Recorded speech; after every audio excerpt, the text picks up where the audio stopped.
ओम तत्पुरुषाय विद्महे महादेवाय धीमहि तन्नो रुद्र प्रचोदयात्। स्वागत है आप सभी का मेरे Hariom Sharma money tips YouTube channel पर। आज मैं आपको सावन सोमवार की कथा सुना रहा हूँ। ये 16 सोमवार की कथा भी इस कथा को सुनते जो 16 सोमवार का व्रत रखते हैं, और सावन सोमवार को भी आप इस कथा का श्रवण करें। सबसे पहले भगवान का अभिषेक कर लें। अभिषेक करने के बाद में भगवान को बेलपत्र, भांग, धतूरा, पुष्प समर्पित करें। भगवान के सामने दीपक जलाएं। महिलाएं माता पार्वती के सामने दीपक जलाएं और संकल्प करें। फिर उसके बाद में कथा का श्रवण करें। प्राचीन समय की बात है, एक बार भगवान भोलेनाथ और माता पार्वती घूमने की इच्छा से मृत्युलोक में आए। विदर्भ देश के अंतर्गत अमरावती की नगरी में एक प्राचीन शिव मंदिर था। वहां पर माता पार्वती और भगवान शिव ठहरे। माता पार्वती ने भगवान शिव से कहा कि प्रभु आज हम चौसर खेलेंगे। भगवान शिव ने कहा ठीक है। तो माता पार्वती और भगवान शिव चौसर खेलने लगे। उसी समय वहां पर मंदिर का पुजारी पूजा करने के लिए आया। माता पार्वती ने कहा कि पुजारी जी बताइए, हम दोनों में से कौन जीतेगा। पुजारी ने बिना सोचे विचार किए भगवान शिव जी का नाम ले दिया। थोड़ी देर बाद बाजी समाप्त हुई। माता पार्वती की विजय हुई। माता पार्वती ने पुजारी को कोढ़ी होने का श्राप दे दिया। कुछ समय में पुजारी के शरीर में कोढ़ हो गया। पुजारी अनेक प्रकार से दुखी रहने लगा। इस तरह के कष्ट पाते पाते जब बहुत दिन हो गए तो देवलोक की अप्सराएं शिव जी की पूजा करने उसी मंदिर में आई और पुजारी के कोढ़ के कष्ट को देख बड़े दया भाव से उससे रोगी होने का कारण पूछा। पुजारी ने निसंकोच ये सब बात कह दी। तब भी अप्सराएं बोली, हे पुजारी, अब तुम अधिक दुखी मत हो। भगवान शिव तुम्हारे सारे कष्ट को दूर करेंगे। तुम सब व्रतों में श्रेष्ठ सोमवार का व्रत करो, उसके भक्ति भाव के साथ करो। तब पुजारी अप्सराओं के साथ हाथ जोड़कर विनम्र भाव से सोमवार की व्रत विधि तथा 16 सोमवार की पूजा विधि और सावन सोमवार की पूजा विधि सुनने लगा। अप्सराएं बोली कि हे पुजारी, ये तीनों व्रतों की विधि एक जैसी ही है। सावन सोमवार हो या सादा सोमवार या 16 सोमवार, पूजा एक ही प्रकार से भगवान शिव की जाती है। अप्सराएं बोली, जिस दिन सोमवार हो उस दिन भक्ति भाव के साथ व्रत करें। अच्छे स्वस्थ धुले हुए कपड़े पहने, आधा सेर अच्छे बिने स्वस्थ गेहूं का आटा ले, उसके 3 अंगा बनावे, घी गुड़ नैवेद्य, पुंगी फल, बेलपत्र, जनेऊ, जोड़ा, चंदन, अक्षत, पुष्पादि द्वारा प्रदोष काल में भगवान शिव का पूजन करें। वैसे सोमवार के व्रत में चूरमे का प्रसाद बनाया जाता है। महत्व तो यही होता है कि आटे के अंगे बनाकर या पराठे बना उसको मीड़ करके उसमें गुड़ और घी मिक्स करके और चूरमा बनाया जाता है। उसी से भगवान का भोग लगता है, जिसे चूरी कहते हैं। प्रदोष काल में भगवान शिव का पूजन करें। प्रसादी समझ कर एक में से शिव जी को अर्पण करें, बाकी 2 शिव जी की प्रसादी समझकर उपस्थित जनों में बांट दे। आप भी प्रसाद ग्रहण करें। इस विधि से 16 सोमवार और सावन सोमवार का व्रत करें तथा 17वें सोमवार के दिन पाव सेर पवित्र गेहूं के आटे की बाटी बनावे, उसमें तदंतर घी और गुड़ मिलाकर चूरमा बनावे। अब जब आप 16 सोमवार व्रत कर रहे हो तो 16 सोमवार पूरा होने के बाद 17वें सोमवार को उद्यापन किया जाता है और उस दिन भी चूरमा बनाया जाता है। सारी पूजा की सामग्री रख लें, चूरमा बना करके रख लें, तब भगवान का उद्यापन करें। शिव जी का भोग लगाकर उपस्थित भक्तों में बांटे। आप कुटुंब सहित ले रहे। भगवान शिव जी की कृपा से सभी प्रकार के मनोरथ पूर्ण होते हैं। ऐसा कहकर अप्सराएं स्वर्गलोक को चली गई।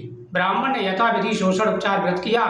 भगवान शिव जी की कृपा से रोग मुक्त होकर आनंद से रहने लगा। कुछ दिन बाद फिर शिव जी और माता पार्वती मंदिर में पधारे। पुजारी को निरोग देख करके माता पार्वती ने पुजारी को निरोग होने का कारण पूछा।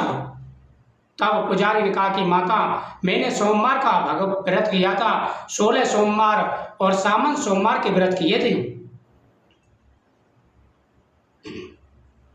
ब्राह्मण से व्रत की विधि पूछकर व्रत करने को माता तैयार हुई, जिसके कारण उनके रूठे हुए पुत्र कार्तिकेय स्वयं माता की आज्ञाकारी हुए। कार्तिकेय को अपने यह विचार परिवर्तन कर रहस्य जानने की इच्छा हुई और माता से बोले, हे माता, आपने ऐसा कौन सा पुण्य किया जिससे मेरा मन आपकी तरफ आकर्षित हुआ। तब पार्वती ने वही शोषण सोमवार यानी 16 सोमवार व्रत तथा सावन सोमवार व्रत के विधि बताई। तब ये बोले कि इस व्रत को मैं भी करूँगा, क्योंकि मेरा प्रिय मित्र ब्राह्मण बहुत दुखी दिल से परदेश गया है, हमें उनसे मिलने की बहुत इच्छा है। तब कार्तिकेय जी ने इस व्रत को किया और उनका प्रिय मित्र मिल गया। मित्र ने अकस्मात मिलने का भेद उनसे पूछा, हे मित्र, मेरा मन अचानक आपसे मिलने के लिए क्यों हुआ? हमने तुम्हारे मिलने की इच्छा से 16 सोमवार का व्रत किया। तब भगवान कार्तिकेय ने कहा, अब तो ब्राह्मण मित्र को भी अपने विवाह की बड़ी इच्छा हुई। कार्तिकेय ने व्रत विधि बताई और ब्राह्मण पुत्र ने यथाविधि व्रत किया। व्रत के प्रभाव से वह किसी कारणवश विदेश गया। वहां के राजा की लड़की का स्वयंवर था। राजा ने प्रण किया कि जिस राजकुमार के गले में सब श्रृंगारित हथनी माला डालेगी उसी के साथ मैं अपनी प्यारी पुत्री का विवाह कर दूंगा। यानी जब कार्तिकेय भगवान से ब्राह्मण पुत्र ने विधि पूछी, उन्होंने भी सोमवार का व्रत किया। किसी कार्य से वह प्रदेश गया, वहां की राजा की कन्या का विवाह था, तो उसने राजा ने प्रण किया कि श्रृंगारित हथनी जिसके गले में माला डालेगी उसी से वह अपनी पुत्री का विवाह करेंगे। तो श्रृंगारित हथनी ने उस ब्राह्मण पुत्र के गले में माला डाल दी और ब्राह्मण के साथ राजकुमारी का विवाह हुआ। एक दिन राजकुमारी ने कहा कि हे स्वामी, तुम ने ऐसा कौन सा व्रत किया जिसके प्रभाव से मेरा और आपका विवाह हुआ?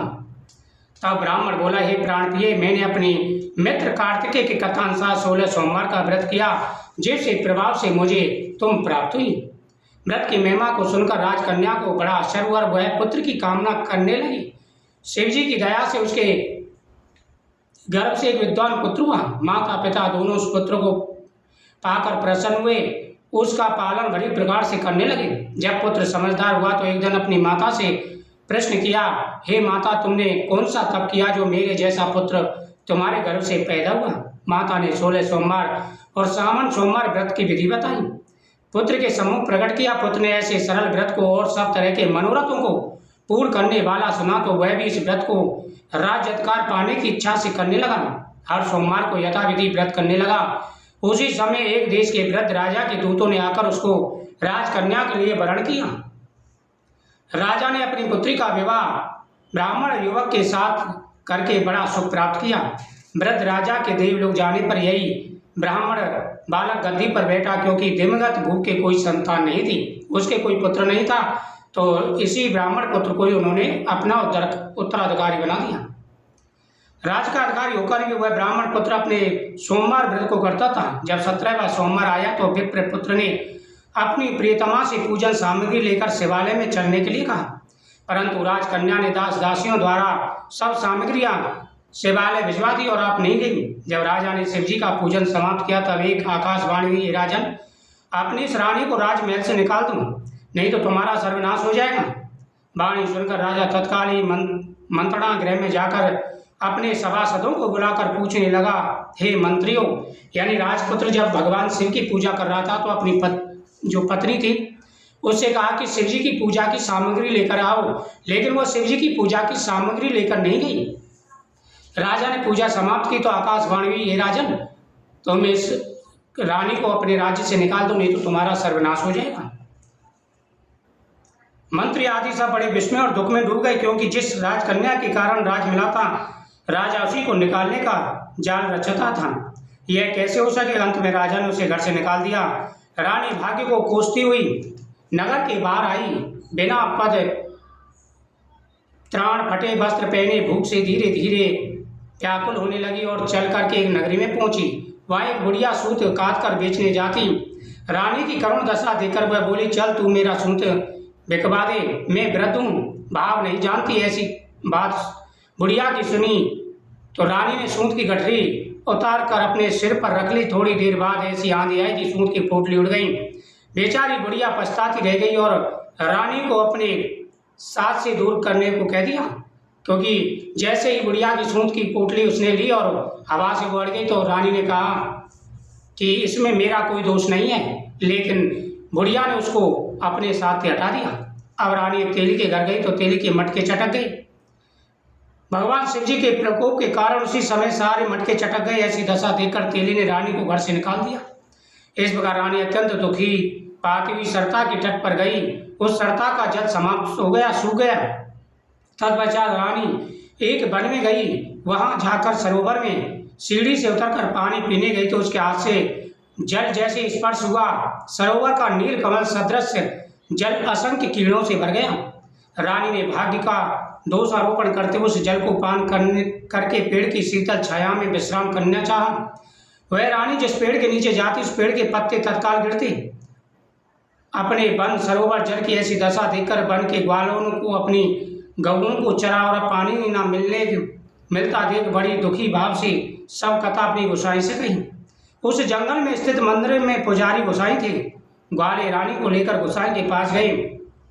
रानी की मुख कांति और शरीर शोभा देखकर गोसाई जान गए यह अवश्य विधि और गति की मारी कोई कुलीना बला है। ऐसा सोच पुजारी ने रानी के प्रति कहा कि मैं तुम्हारे पिता के समान हूँ, तुम मेरी पुत्री के समान हो, मेरी आश्रम में रहो, मैं तुमको किसी प्रकार का कष्ट नहीं दूंगा। गोसाई के ऐसे वचन सुन रानी को धीरज हुआ। वह आश्रम में रहने लगी, परंतु आश्रम में रानी को भोजन बनाते उसमें कीड़े पड़ जाते, जल के भरे तावे में उसमें कीड़े पड़ जाते। गोसाई दुखी हुए और रानी से बोले, बेटा तेरे ऊपर कौन से देवता का कोप है? जब पुजारी गोसाई जी ने रानी को अपने यहाँ पर रख लिया तो रानी जिस चीज़ से हाथ लगाती उसी में कीड़े पड़ जाते, भोजन बनाती उसमें कीड़े पड़ जाते। अब गोसाई जी बोले कि बेटा ऐसे कौन से देवता का तुम्हारे ऊपर प्रकोप है? पुजारी की बात सुनकर रानी ने शिवजी की पूजा करने को न जाने की कथा सुनाई तो पुजारी शिवजी महाराज की अनेक प्रकार से स्तुति करते हुए रानी के प्रति बोले कि भाई जी तुम सब मनोरथों की पूर्ण करने वाले 16 सोमवार का व्रत करो, उसके प्रभाव से अपने को कष्ट से मुक्त हुआ जानो। गोसाई की बात को सुनकर रानी ने 16 सोमवार का व्रत विधि संपन्न किया और 17वें सोमवार के पूजन के प्रभाव से राजा के हृदय में विचार उत्पन्न हुआ कि रानी को गए बहुत समय बीत गया है, ना जाने कहाँ भटकती होगी। यह सोच रानी की तलाश करने चारों दिशाओं में दूत भेजे। वे तलाश करते हुए पुजारी के आश्रम में रानी को पाकर पुजारी से रानी को मांगने लगे, परंतु पुजारी ने उनसे मना कर दिया। तब स्वयं राजा पुजारी के आश्रम में गए और पुजारी से प्रार्थना करने लगे, महाराज जो बाई जी आपके आश्रम में रहती है वह मेरी पत्नी है।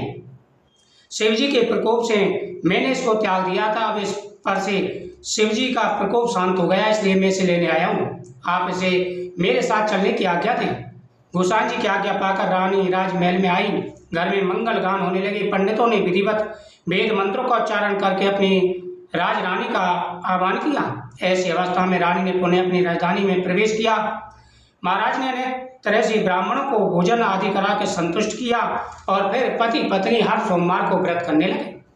इस प्रकार से जो भी सच्चे मन से भगवान शिव की पूजा करते हैं, सावन सोमवार की पूजा करते हैं, उनकी हर मनोकामना पूरी हो जाती है। ओम नमः शिवाय, हर हर महादेव।